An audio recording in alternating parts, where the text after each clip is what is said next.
کے گھر میں چولہا نہیں جلتا تھا۔ حضرت جی مولانا صاحب رحمۃ اللہ علیہ فرمایا کرتے تھے نبی اکرم صلی اللہ علیہ وسلم امت کو دوزخ سے بچانے کی خاطر اپنے گھروں میں فاقے برداشت کر کے گئے ہیں، اور ایک یہ امت ہے کہ اپنی خواہشات قربان نہیں کر سکتی نبی کے لیے۔ ایک دکان سے 2 دکان ہو جاویں، ایک گھر سے 2 گھر ہو جاویں، 1 روپیہ سے 2 روپیہ ہو جاوے، 2 روپیہ سے 4 روپیہ ہو جائیں، ساری زندگی کی محنت اسی میں جھونک دی۔ 23 سالہ زندگی جس قربانی پر گزار کے گئے ہیں، ایک امتی کے پاس 4 مہینہ نہ ہو لگانے کے لیے، کتنے افسوس کی بات۔ اسی لیے حضرت جی مولانا الیاس صاحب رحمۃ اللہ علیہ فرمایا کرتے تھے کہ میرا دل نہیں چاہتا کہ کوئی کلمہ لا الہ الا اللہ محمد الرسول اللہ کہنے والا، کوئی کلمے والا بغیر دنیا سے 4 ماہ لگائے ہوئے چلا جائے۔ کم از کم اللہ کے نبی صلی اللہ علیہ وسلم کو دکھلانے کے لیے اے اللہ کہ تیرے کمزور تھے مگر تیرے دین کی محنت کی خاطر 4 مہینے لے کر آئے۔ کیا لے کر آئے؟ 4 مہینے لے کر آئے۔ کم از کم 4 مہینے تو اللہ کے پاس لے جانے کے لیے ہمارے پاس۔ اس لیے میرے محترم دوست بزرگوں، حضرت مولانا الیاس مولانا صاحب رحمۃ اللہ علیہما کے زمانے میں جماعتیں روانہ ہوتی تھی جہاں سے روزہ جماعت کا نکلنے کا کوئی امکان نہیں، جہاں علاقے والے کام کو جانتے بھی نہیں تھے، وہاں یہ کہہ کر بھیجا کرتے تھے کہ 4 ماہ سے کم کی تشکیل مت کرنا۔ میوات والے 4 ماہ کی تشکیل علاقوں میں جا کر کیا کرتے تھے، اور اللہ تبارک و تعالیٰ 4 ماہ کی جماعتیں نکلوایا کرتے تھے، اور آج تک نکلوا رہے ہیں۔ کراچی جماعت چلی گئی، کراچی والوں نے کہہ دیا آپ علاقے میں جائیں گے تو ہم علاقوں میں جائیں گے تو علاقے والے ہم سے بھی کہیں گے۔ کیا کہیں گے علاقے والے؟ سب سے پہلے ہم جائیں گے تو علاقے کے ذمہ دار ہم سے آپ سے کہہ دیں گے کہ بھائی یہاں 4 مہینے کی تشکیل مت کرنا۔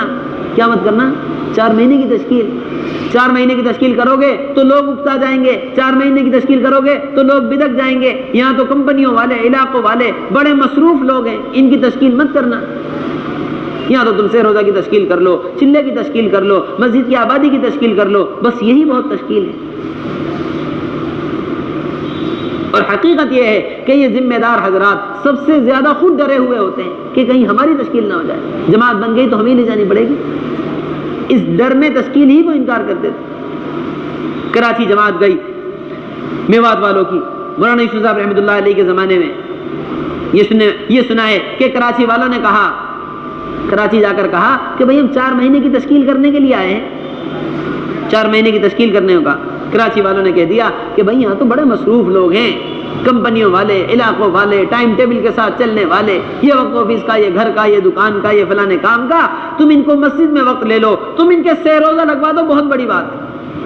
میوات والوں نے کہہ دیا کہ ہم سے تو یہ کہا گیا ہے کہ 4 مہینے کی تشکیل کرنی ہے، 4 مہینے کی تشکیل کرتے ہیں تو ہم یہاں آپ کے یہاں کام کریں گے، ورنہ آپ کی کراچی ہمیں کوئی کام کرنے کا شوق نہیں، ہم واپس نظام الدین جا رہے ہیں، جیسا حضرت نے کہا تھا ایسا کام کریں گے۔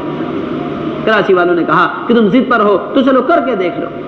4 مہینے کی تشکیل کی، اللہ تبارک و تعالیٰ نے اس زمانے میں وہاں سے 4 ماہ کی جماعتیں نکلوا کر دکھلائی۔ محترم دوستو بزرگوں، کام تو اللہ تبارک و تعالیٰ کا ہے، ہم سب کے سب مل جاویں، اللہ کی مدد ہٹ جاوے، ایک فرد کو مسجد نہیں لا سکتے، ایک کو سہ روزہ نہیں لگوا سکتے، اور جب کام اللہ تبارک و تعالیٰ کا ہے، اللہ کی قدرت سے ہی ہوگا، تو پھر اللہ کے لیے کیا مشکل ہے؟ 4 مہینہ ہو یا 1 سال، 4 ماہ ہو یا 1 سال۔ اس لیے اللہ کی ذات پر بھروسہ رکھتے ہوئے 4 ماہ کی کم از کم تشکیل کرنی ہے۔ اور محترم دوستو بزرگوں، تشکیلی گشتوں کے اندر ایک بہت اہم بات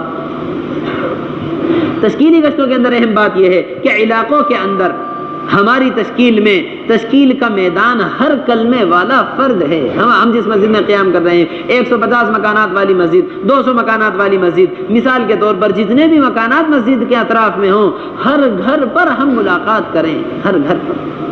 حضرت جی مولانا صاحب رحمۃ اللہ علیہ فرمایا کرتے تھے کہ کام کرنے والوں کے درمیان محدود ہو کر رہ جانا یہ کام کا سب سے بڑا نقصان ہے۔ یہ کام کا کیا ہے؟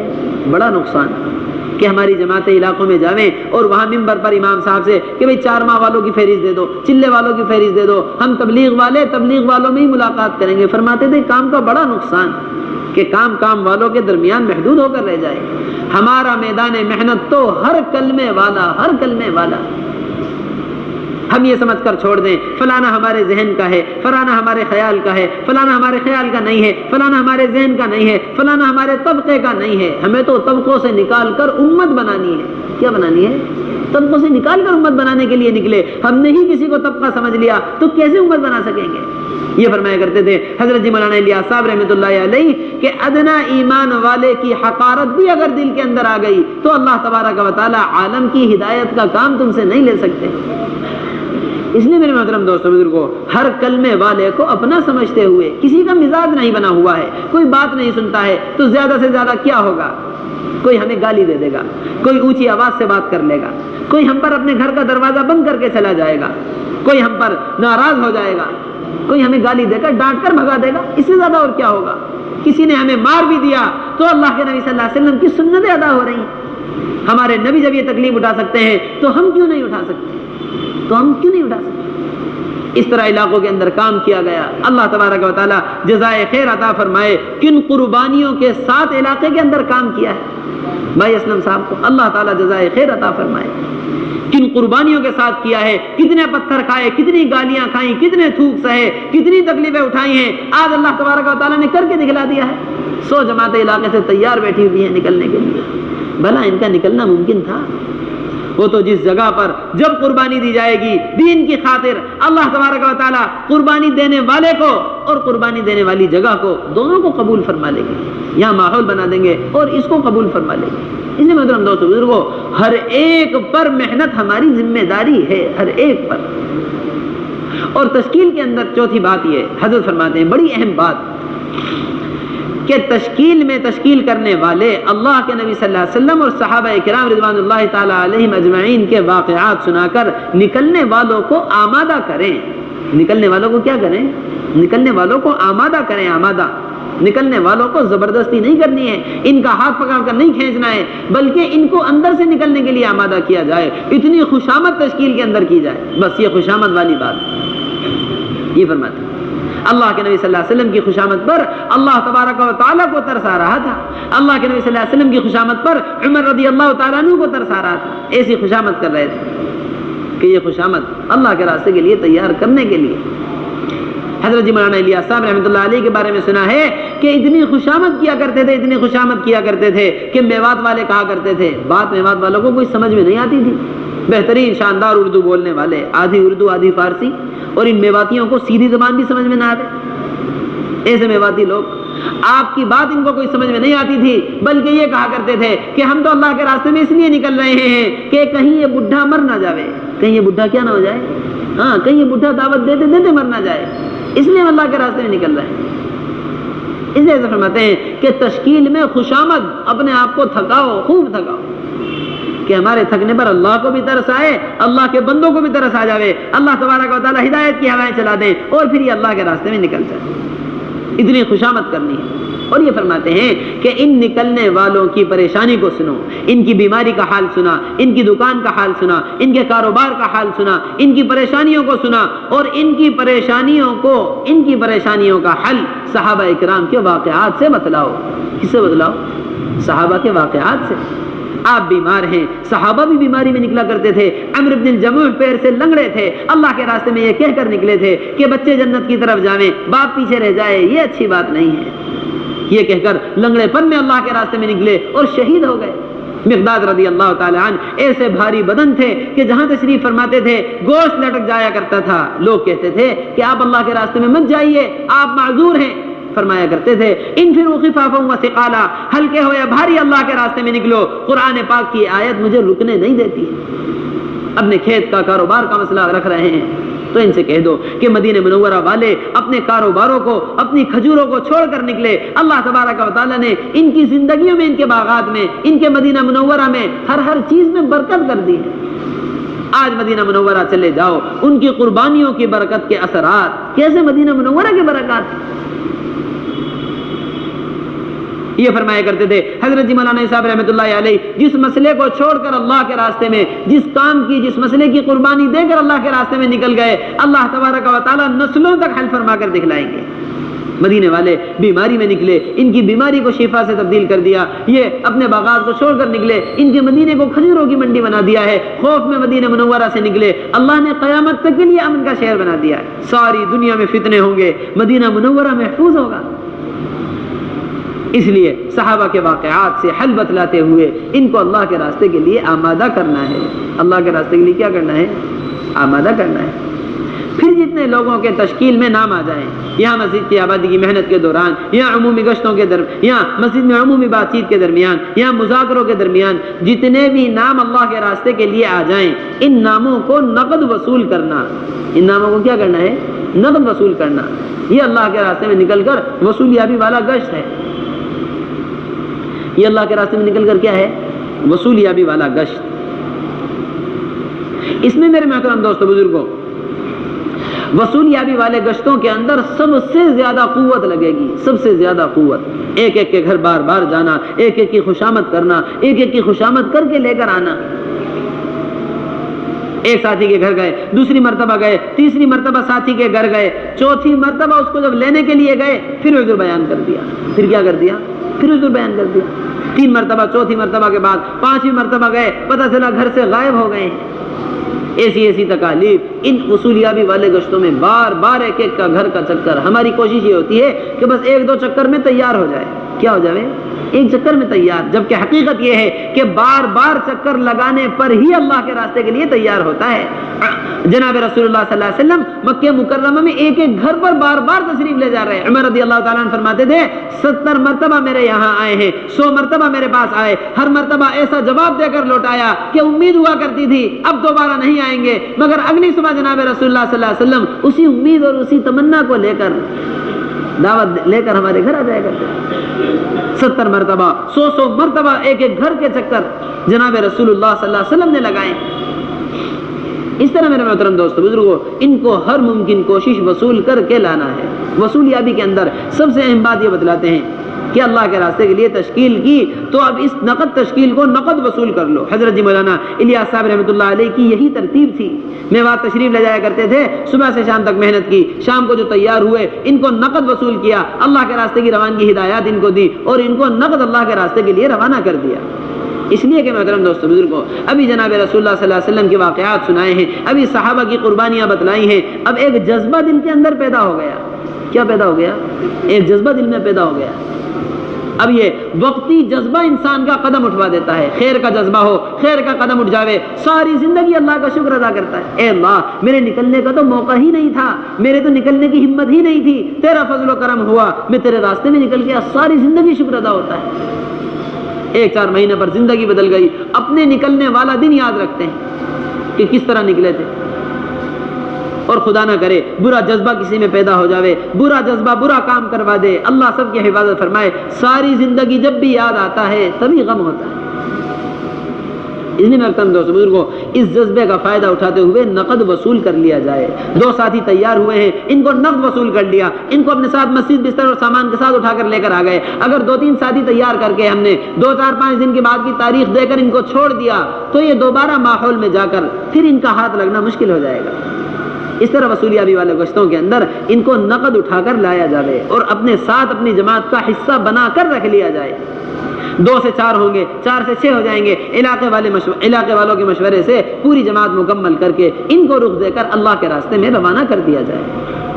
اور ان کو اللہ کے راستے میں روانہ کرنے سے پہلے جس طرح روانگی ہدایات ہم سن کر جا رہے ہیں اور اپنے علاقے کے ذمہ داروں سے روانگی ہدایات سنتے رہیں گے، اسی طرح ان کو روانگی اور ہدایات دے کر پھر اللہ کے راستے میں روانہ کرنا ہے کہ بھائی اللہ کے راستے میں نکل کر کیا کرنا ہے. یہی ساری بات ہے. اس طرح سے وصولیابی والا گشت ایک ایک کو وصول کر کے تیار کر کے لے کر آ جانا ہے. یہ اللہ کے راستے کے گشت. اور 5واں گشت یہ فرماتے ہیں کہ اللہ کے راستے میں نکل کر تعلیمی گشت. صبح کو منتخب احادیث اور شام کو فضائل اعمال، دونوں وقتوں کی تعلیم کے ساتھ تعلیمی گشت کیے جائیں گے. ساری جماعت بیٹھی ہوئی ہے، 2-2 ساتھیوں کو تھوڑے تھوڑے وقت کے لیے گشت میں بھیجا جائے کہ سارے ساتھی تعلیم سے بھی گزر جائیں اور سارے ساتھی گشت والی محنت میں بھی لگ جائیں. 2 ساتھی باہر جائیں گے، وہ باہر سے تعلیم کے لیے تشکیل کر کے ساتھیوں کو کہ مسجد میں اللہ کے نبی صلی اللہ علیہ وسلم کی حدیثیں سنائی جا رہی ہیں، تعلیم کے لیے باہر سے اٹھا کر لے کر آئیں گے. یہ ہمارے 5 گشت اللہ کے راستے میں نکل کر، عمومی گشت، خصوصی گشت، تشکیلی گشت، وصولیابی والا گشت اور تعلیمی گشت، اور اس کے بعد مسجد کی آبادی کی محنت. محترم دوستوں بزرگوں، جتنے بھی گشت اللہ کے راستے میں نکل کر ہمارے ہیں، ہمارے حضرت فرماتے ہیں کہ ہمارے سارے گشت، ساری ملاقاتیں برائے مسجد ہیں. ہمارے گشت برائے گشت نہیں ہیں، ہماری ملاقاتیں برائے ملاقات نہیں ہیں. ہمارے گشت اور ہماری ملاقاتیں برائے مسجد ہیں. کیسے ہیں؟ برائے مسجد. اس لیے کہ یہ فرمایا جاتا ہے کہ گشت کرنے والے کی کیفیت غوطہ خور کی طرح ہوتی ہے. کس کی طرح ہوتی ہے؟ غوطہ خور، کہ ڈوبنے والے کو پانی سے نکالنے والا. اب غوطہ خور کی کیفیت کیسی ہوتی ہے؟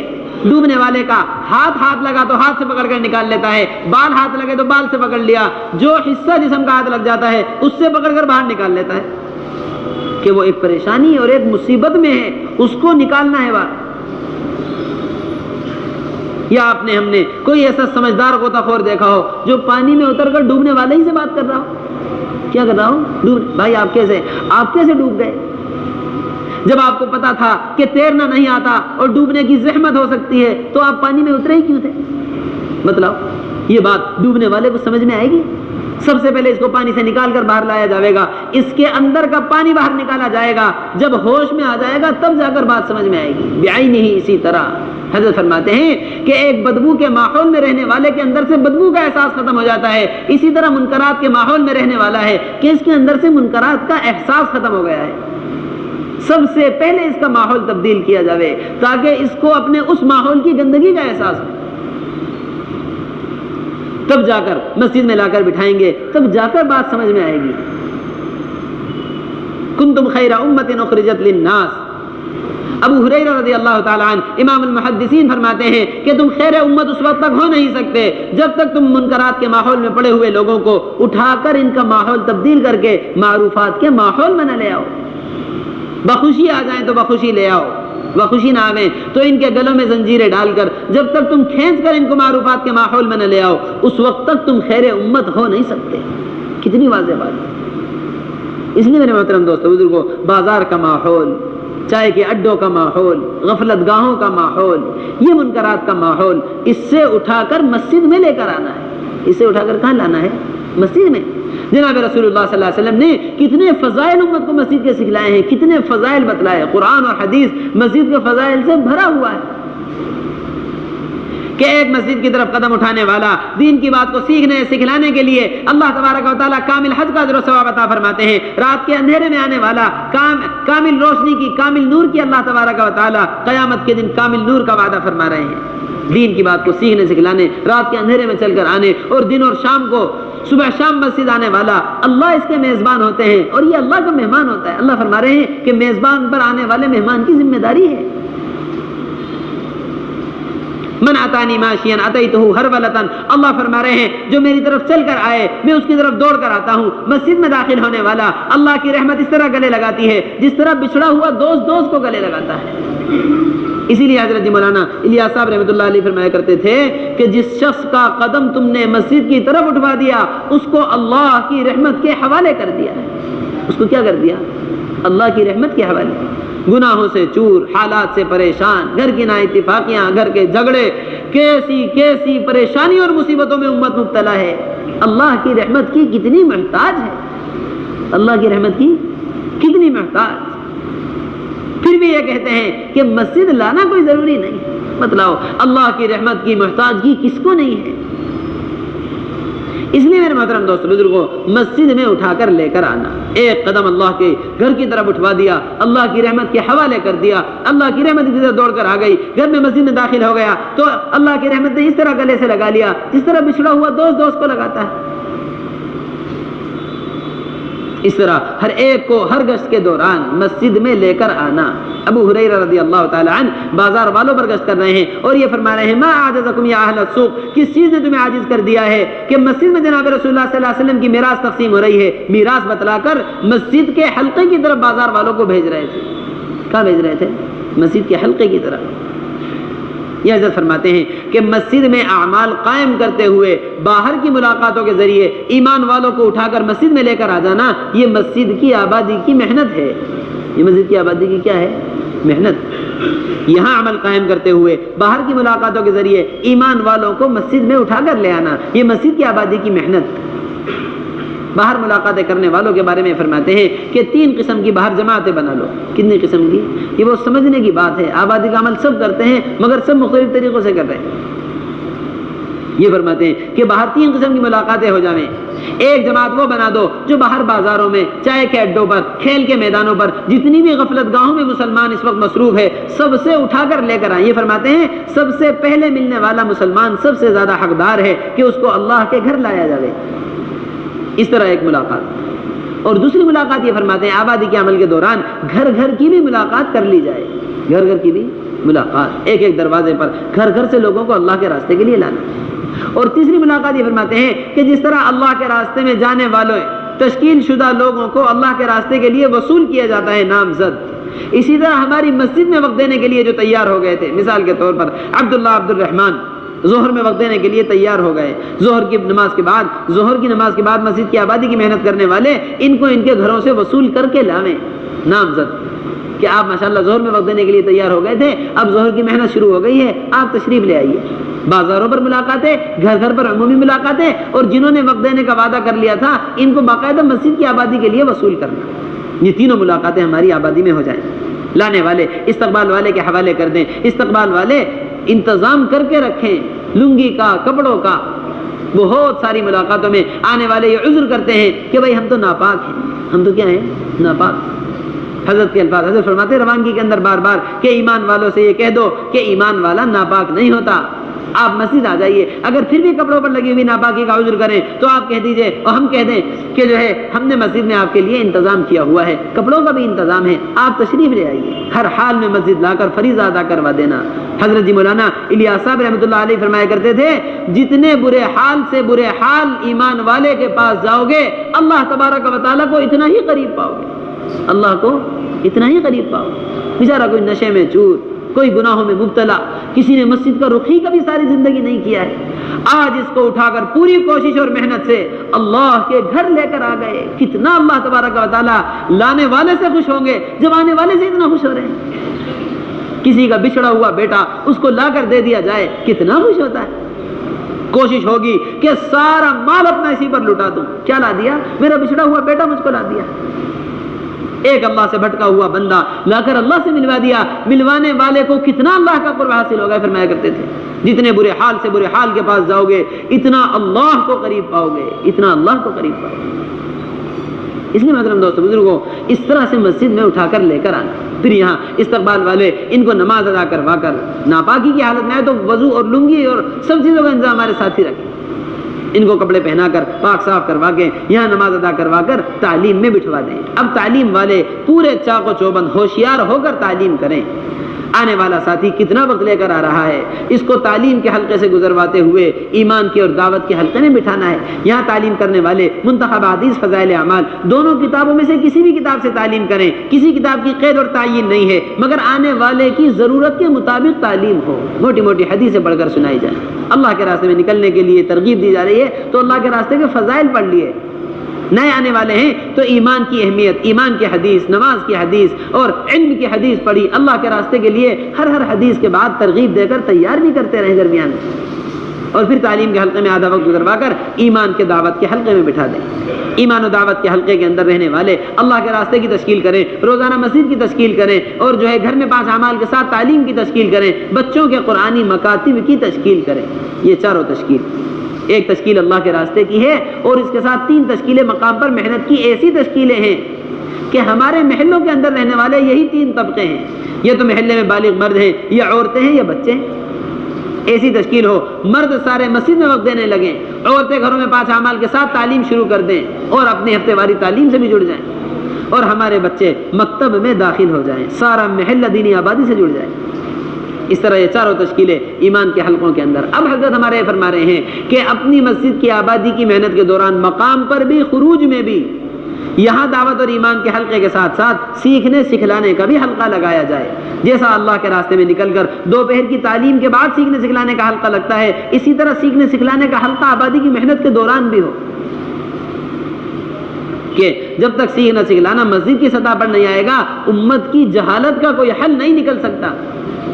آج بھی ہماری مسجد میں 50% سے زائد بڑی احتیاط کے ساتھ نماز پڑھنے والے لوگ وہ ہیں جن کو دعائے قنوت ہی نہیں آتی ہے.